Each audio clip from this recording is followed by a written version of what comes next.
இந்த ஊரில் அணில் இவ்வளோ பெருசாக இருக்குது பாருங்களேன்.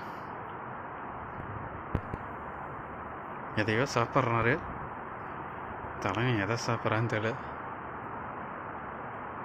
கடலக்கான்னு நினைக்கிறேன். கடலக்காயே தான்யா. கடலக்காயை தான் தலைவன் பிச்சிட்ருக்கான்னு நினைக்கிறேன். ஒரு சுவாரஸ்யமான விஷயம் ஒன்று சொல்கிறேன். இந்த அணில் இந்த ஒரு பெரிய பெரிய மரத்தில் இருக்க கொட்டையெல்லாம் பறிச்சுட்டு போய் புதைச்சி வச்சிடும்.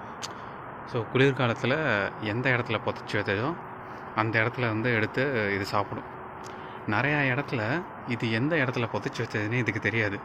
அதனால் அந்த புதைச்சி வச்ச விதையெல்லாம் இருக்குல்ல, அது நிறையா இடத்துல மரமாகவே வளர்ந்துடும். ஸோ மனுஷனுங்க தவிர அணிலெலாம் நல்லா தான் உதவி செய்தாடுது இயற்கைக்கு. இது ஏதோ பைன் ட்ரீலேருந்து எடுத்து அந்த இது சாப்பிடுதுன்னு நினைக்கிறேன். சரியா தெரில எனக்கு. இது கடலக்காய் இல்லைங்க, இந்த மரத்துலேருந்து ஏதோ ஒரு விதைன்னு நினைக்கிறேன். இதுதான் பைன் ட்ரீ. இந்த மரத்துலேருந்து எடுத்துருக்குன்னு நினைக்கிறேன். என்ன வேகம்! அணில் கொறிக்குமா ஏதோ ஒன்று. முதல்ல போய் மறுபடியும் தமிழ் ஒழுங்காக படிக்கணும்.